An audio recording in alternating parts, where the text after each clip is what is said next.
Hi everyone, welcome back to my channel. इस video में हम डिस्कस करेंगे केवीएस टीयर 2 के पीआरटी का ऑफिशियल सिलेबस। हमने अपने सिलेबस को 5 पिलर्स में डिवाइड करा है। हम इसको डिकोड करेंगे और अच्छे से समझेंगे कि हम कैसे हर एक पार्ट को अच्छे से प्रिपेयर कर सकते हैं। लास्ट में हम 4 वीक एक्शन प्लान भी देखेंगे। मैं हमेशा इस चीज़ में बिलीव रखती हूँ कि एग्ज़ाम की रियल प्रिपरेशन सिलेबस को समझने के साथ ही स्टार्ट होती है, और अगर हमारी डायरेक्शन क्लियर हो तो हाफ प्रिपरेशन ऑलरेडी हमारी प्रिपरेशन और इजी हो जाती है।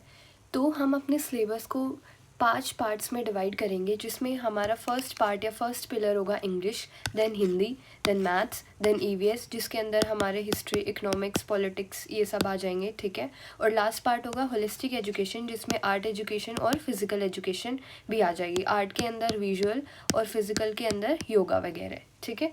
तो अब हम बात करते हैं सबसे पहले इंग्लिश की। इंग्लिश के अंदर इंग्लिश को भी हम 3 पार्ट में डिवाइड कर सकते हैं, दैट इज़ कॉम्प्रीहेंशन, ठीक है, फिर ग्रामर और फिर लास्ट में आ जाता है हमारा राइटिंग। कॉम्प्रीहेंशन इंग्लिश और हिंदी दोनों में आएंगे। कॉम्प्रीहेंशन हमारा टेस्ट करेगा वोकैब को और रेटोरिकल डिवाइसेस, लॉजिकल सीक्वेंस को, ठीक है। कॉम्प्रीहेंशन के बाद हमारी फंक्शनल राइटिंग आएगी, लेटर राइटिंग जिसके अंदर आ जाएगा, या फिर रिपोर्ट राइटिंग, या फिर ऑफिशियल कम्युनिकेशन के लिए नोटिस लिखना, सर्कुलर लिखना, प्रेस रिलीज़ करना। तो राइटिंग के अंदर हमें ये सब चीज़ें कवर करनी है। फिर हम आ जाते हैं ग्रामर की बात करें तो जो हमने पहले ऑलरेडी कवर कर रखा है जब हमने टीयर 2 दिया था, तो उसमें हम स्पीच की बात करेंगे, पार्ट्स ऑफ स्पीच, सेंटेंस का स्ट्रक्चर, टेंस, उसके यूजेस, क्लोजेस, एरर फाइंडिंग, ठीक है, एडिटिंग और प्रूफ रीडिंग। तो ये सब हमारे ग्रामर के अंदर आ जाएगा। इंग्लिश हमने पूरा कवर कर लिया है 3 पार्ट में, कॉम्प्रीहेंशन, देन फंक्शनल राइटिंग और देन थर्ड पार्ट आ जाता है हमारा ग्रामर। अब हम हिंदी सेक्शन को देखेंगे। हिंदी को भी हम 3 पार्ट में डिवाइड कर सकते हैं, दैट इज़ हिंदी साहित्य जिसमें लिटरेचर पढ़ेंगे हम, कॉम्प्रीहेंशन जिसमें हम गद्यांश और पद्यांश को पढ़ेंगे, ठीक है। फिर उसके बाद थर्ड आ जाता है हमारा व्याकरण। हिंदी में हमें मुहावरे, लोकोक्ति भी करनी है, ठीक है, और कहानी, निबंध, जीवनी, आत्मकथा, रिपोर्ट राइटिंग ये सब भी पढ़ना पड़ेगा। हिंदी साहित्य का इतिहास भी हमारे सिलेबस में है। व्याकरण में भाई संज्ञा, सर्वनाम, विशेषण, वचन, ठीक है, ये सब पढ़ना है हमें। मैथ्स के साथ इंटीग्रेट करके हिंदी को कैसे पढ़ा सकते हैं, गणित के पाठ्यक्रम के अनुरूप हिंदी में संख्याएं, ये सब चीज़ें भी हमारे सिलेबस में है। वोकैब में आ जाएगा हमारा पर्यायवाची, विलोम, संधि, संधि विच्छेद।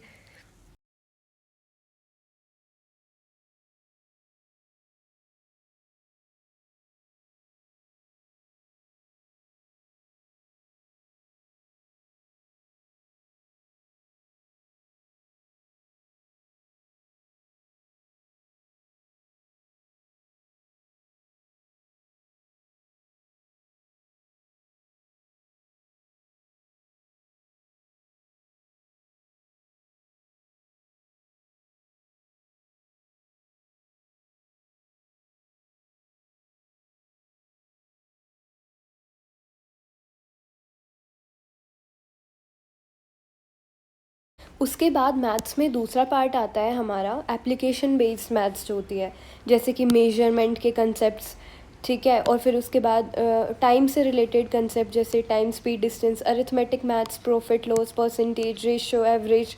देन एनालिसिस के अंदर आ जाएगा हमारा स्टैट्स हो गया, डेटा हैंडलिंग हो गया, मेंसुरेशन के फॉर्मूले, एरिया, पेरीमीटर, वॉल्यूम, ये सब।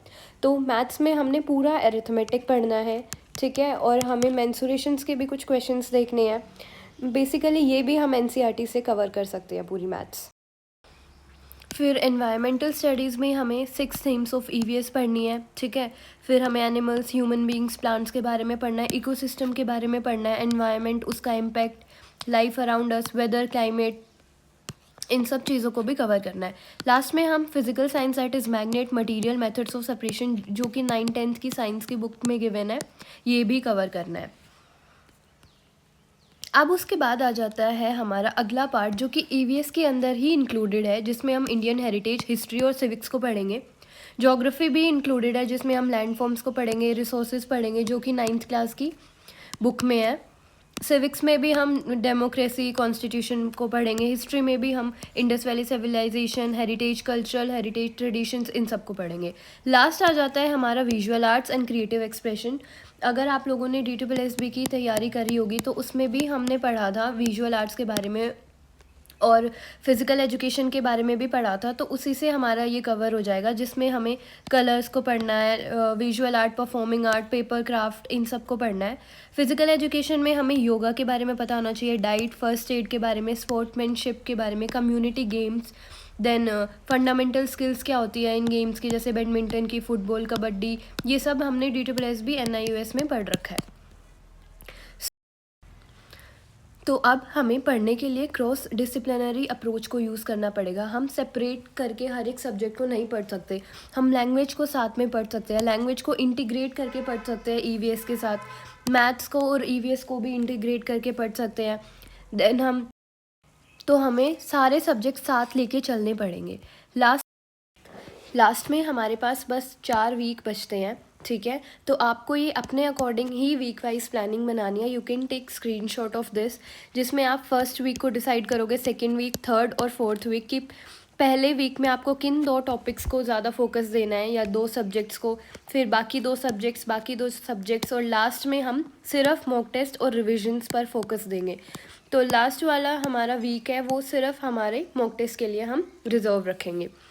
So thank you everyone, this was it for today's video.